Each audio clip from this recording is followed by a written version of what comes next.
మనం రాసే కోడ్ పటిష్టంగా ఎక్కువ కాలం నిల్చేలా ఉండాలంటే ఏం చేయాలి? ఇది కేవలం టెక్నికల్ స్కిల్ మాత్రమే కాదు, ఇదొక ఆర్ట్.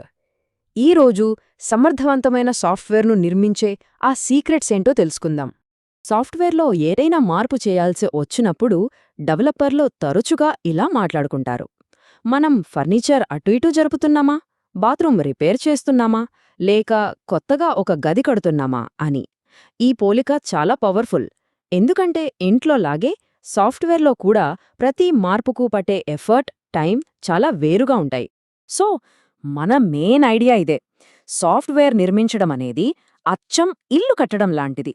సరైన ప్లానింగ్, మెయింటెనెన్స్ లేకపోతే ఒక మంచి ఇల్లు కూడా ఎలా అయితే గజిబిజిగా, బలహీనంగా తయారవుతుందో, సాఫ్ట్వేర్ పరిస్థితి కూడా అంతే. కొన్ని రోజులకి సమస్యలు పెరిగిపోయి ఏదో పైపైన రంగులు వేస్తే సరిపోని స్టేజుకొచ్చేస్తుంది. చూశారుగా, మొదట్లో సింపుల్గా మొదలైన ఇల్లు సరైన ప్లాన్ లేకపోవడం వల్ల ఎలా తయారయ్యిందో. మన కోడ్లో కూడా అంతే. మనం తీసుకునే చిన్న చిన్న షార్ట్కట్స్, తర్వాత చూద్దాంలే అని వదిలేసే చిన్న చిన్న బగ్స్, ఇవన్నీ కలిసి టెక్నికల్ డెట్ అనే పెద్ద అప్పుగా మారిపోతాయి. అదిగో అప్పుడు మన సాఫ్ట్వేర్ పునాదులే కదిలిపోతాయి.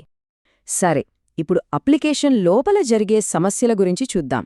వీటిలో చాలా కామన్గా వచ్చేది, కాని అంతే డేంజరస్ ప్రాబ్లం మెమరీ లీక్స్. అసలు ఈ మెమరీ లీక్ అంటే ఏంటి? చాలా సింపుల్. ఒక అప్లికేషన్ తన పని అయిపోయినా సరే అనవసరంగా మెమరీని పట్టుకుని వదలదు. జావాలో ఆటోమేటిక్గా చెత్తను క్లీన్ చేసే గార్బేజ్ కలెక్టర్ ఉన్నప్పటికీ కొన్నిసార్లు అది కూడా ఏం చేయలేదు. అప్పుడేమవుతుంది? అప్లికేషన్ స్లో అయిపోయి చివరికి క్రాష్ అవుతుంది. మెమరీ లీక్ను అర్థం చేసుకోవడానికి ఒక రియల్ వరల్డ్ ఎగ్జాంపుల్ చూద్దాం. జావా గార్బేజ్ కలెక్టర్ ఒక డిష్ వాషర్ లాంటిదనుకోండి. మనం వాడిన గిన్నెల్ని అంటే ఆబ్జెక్టుల్ని అందులో పెడితే అది క్లీన్ చేస్తుంది.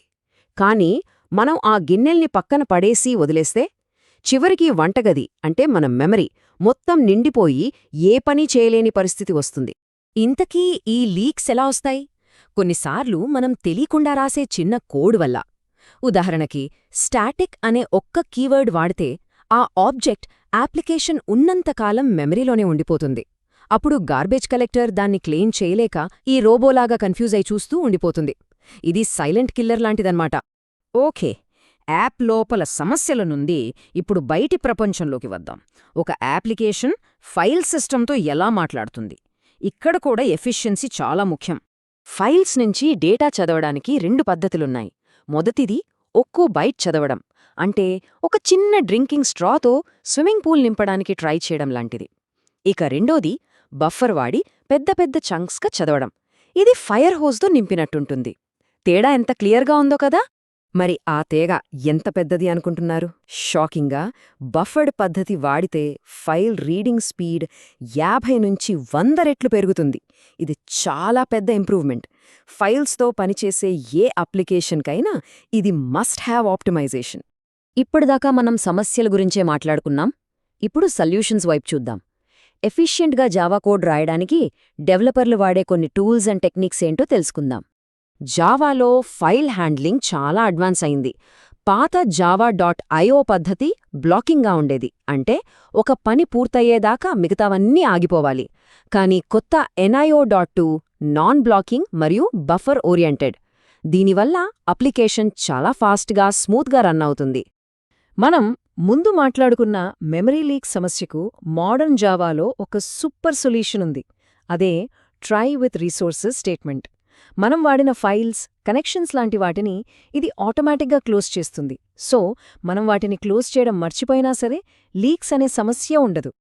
సరే, ఇప్పటిదాకా మనం నేర్చుకున్న పాయింట్స్ అన్నింటినీ ఒకసారి క్విక్గా రివైజ్ చేద్దాం. దానికోసం ఇక్కడొక సింపుల్ చెక్లిస్ట్ ఉంది. ఫస్ట్, కోడ్ డెట్ను యాక్సెప్ట్ చేయాలి. ఇంటికి ఎలా అయితే మెయింటెనెన్స్ అవసరమో కోడ్కు కూడా అంతే. సెకండ్, మెమరీ వాడకంపై ఒక కన్నేసి ఉంచాలి, ముఖ్యంగా స్టాటిక్ లాంటివి వాడేటప్పుడు. థర్డ్, ఫైల్స్తో పనిచేసేటప్పుడు ఎప్పుడూ బఫరింగ్ వాడాలి. ఇది పర్ఫార్మెన్స్ను అమాంతం పెంచుతుంది. ఇక ఫైనల్గా ట్రై విత్ రీసోర్సెస్ వాడి క్లీనప్ని ఆటోమేట్ చేయాలి. చివరగా ఈ ప్రశ్న గురించి ఒక్కసారి ఆలోచించండి. మనం రాస్తున్న కోడ్ కేవలం తాత్కాలికంగా కట్టిన ఒక షెడ్డు లాంటిదా, లేక రాబోయే తరాలకు కూడా పటిష్టంగా నిలబడే ఒక ఆకాశహర్మ్యం లాంటిదా? చాయిస్ మనదే.